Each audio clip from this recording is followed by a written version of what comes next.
மக்களே, நான் தான் அவங்க மீனலோஷினி ராஜா, சன்ஃபை பெட்ஷீட் ஏஜென்சிஸ் ஜெராமி திருச்சியில் ரூஃபிங் ஷீட் பிஸ்னஸ் பண்ணிகிட்ருக்கோம்.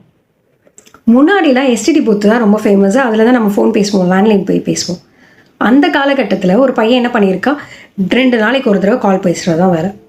ஒருத்தர் கால் பண்ணுவான், அந்த பையன் கால் பண்ணி எனக்கு வேலை வேணும் சார், நான் நல்லா ட்ரைவ் பண்ணுவேன், நல்லா ஓட்டுவேன், வண்டி ஓட்டுவேன், என் டிரைவர் வேலை தாங்கன்னு கேட்பான். அவர் என்ன சொல்வார், என்கிட்ட சூப்பர் பையன் வேலை செய்கிறான்ப்பா, அவன்கிட்ட எந்த குறையுமே இல்லை, நல்லா வேலை செய்கிறான், நான் இப்போதைக்கு எனக்கு டிரைவர் தேவைப்படாதுன்னு சொல்லிட்டு ஃபோன் வச்சுருவார். இதையே 2 நாளைக்கு ஒரு தடவை பண்ணுறனால எஸ்டிடி பூத் ஓனர் கேட்டிருக்காரு, பா தம்பி, நான் பாவம் உன்னை பார்த்தா கஷ்டமாக இருக்குது, எப்போ பாரு இதே கேட்டுட்ருக்க, வேலை கேட்டுட்ருக்க, நான் உனக்கு வேணால் நல்லா தெரிஞ்ச இடத்துல உனக்கு வேலை வாங்கி தரேன்ப்பா அப்படின்னு சொல்கிறாரு.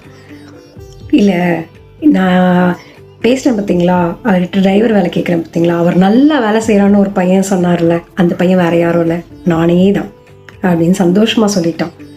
அப்புறம் எதுப்பா அவர்கிட்டயே கேட்குற, வேலை கேட்குறேன்னு கேட்டதுக்கு அந்த பையன் சொல்கிறான், வேறு ஒன்றும் இல்லை, நான் நல்லா பண்ணியிருக்கேனா, நான் நல்லா வேலை செய்கிறேனா அப்படிங்கிறது எனக்கு தெரிஞ்சுக்கணும், அதுதான் எனக்கு சந்தோஷத்தை தரும், அவர் வாயிலேருந்து நான் கேட்கணும், அதுக்காக தான் நான் அவர்கிட்ட கேட்குறேன் அப்படின்னு சொன்னான்.